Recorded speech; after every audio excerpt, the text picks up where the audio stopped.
talk will be by Dr. Nikhil Gandhi, none other than. So he has a practice in a tier 2 city in Maharashtra, where he started with a small scale private practice, and now he has scaled up to a next level practice, like an institutional practice. And he will be sharing his idea how to discover the initial measures to be pursued as a solo practitioner. Over to you, Nikhil. Thank you, Praveen, and thank you, AIOS, for giving us the opportunity. So, as I can see, there are not much of the seats are quite empty, but I feel that those who are here, this topic would be definitely helpful for them. Discovering the initial measures to be pursued as a solo practitioner. So I do not have, this is a non-academic talk. I do not have any financial interest. It's my personal point of view, and not necessary for everyone to agree with every point. Other views are welcomed. So my practice is based in a tier 2 town called Akluj, which is 160 kilometers from Pune. I practice with my father, who is a general ophthalmologist, and my younger brother, who is a vitreoretinal surgeon. I'm into practice for past 1 decade. So before you start a private practice, we need to check on few things, like whether, whether you want to go and join the academic institute, whether you want to go and join the corporate hospitals or charity hospitals, or do you require further trainings. So before you enter into private practice, you need to check all these things. And also you need to see whether you are do you have the hard working capacity? Do you have the multitasking capacity? Do you have the, are you able to handle the stress? And whether you are good in communication skills. Because what I have seen is the surgeon who is very good in surgery is not able to, communicate with the patients, is not going to deliver what he is supposed to actually. So you need to check all these things into you before you enter into private practice. So the ABCs for starting a private practice is availability, behavior, and competence. So the success mantra is like you have to give balidan dena hoga. Basically, you have to sacrifice all the things, because you have to completely dedicate your time to the private practice. You just cannot say that that friend of mine is taking off after 6 p.m. But then you have to sit into OPD in the initial times. So you have to sacrifice your what you can say where rest of the people do enjoy. So when do I start? Like, identify the sweet spot. Whether you are competent enough, whether do you have confidence, and whether you have completed your training, or do you really require any further training.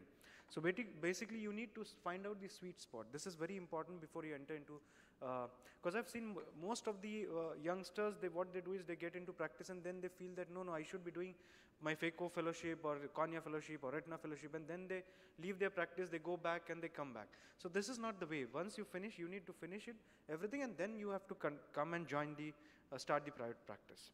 So where do I start? Whether to start in the metros or bigger cities, yes, of course, you have big opportunities for expansion and collaborations, easy for premium practice, but there is longer incubation period, because most of us, everybody wants to migrate to the metros, what I've seen.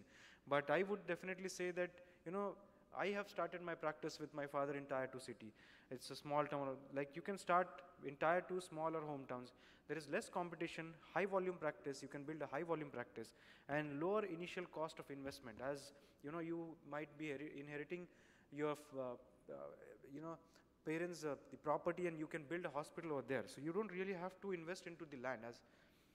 So the success mantra I would say is Mera Gaon, Mera Desh. So, we should not be leaving our own town and going somewhere else, but I would definitely say that you need to stick to your hometown and start a practice over there.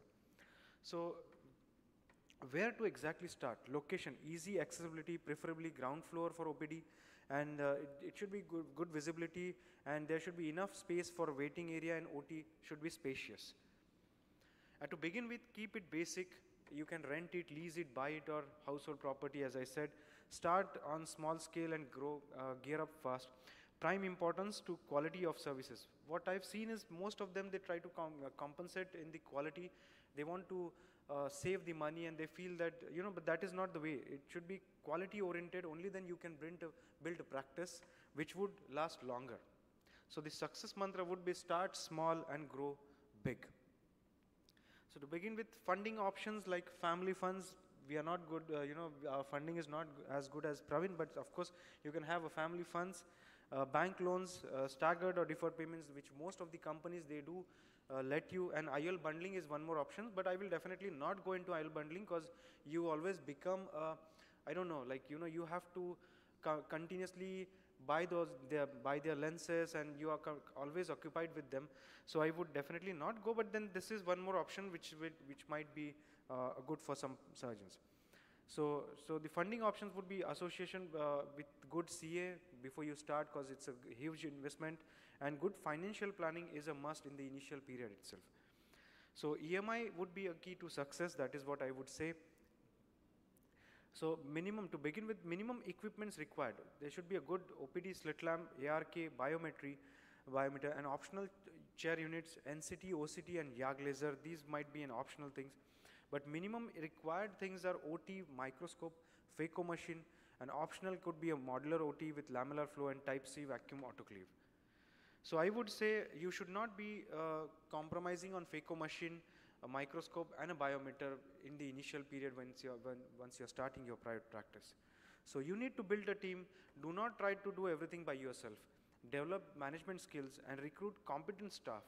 Train your staff for multitask between OPD and OT, and continuous staff training is a must.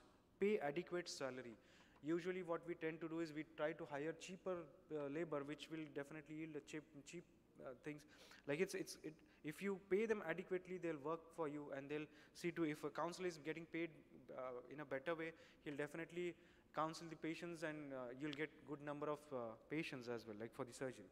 So I would say, koi bhi jang khali pet nahi jeeti jati. You should always remember this. You need to pay your staff adequately. So standardize the system, make protocols, documentation is a must, monitoring, computerizing is must, and ensure quality to ensure the quality.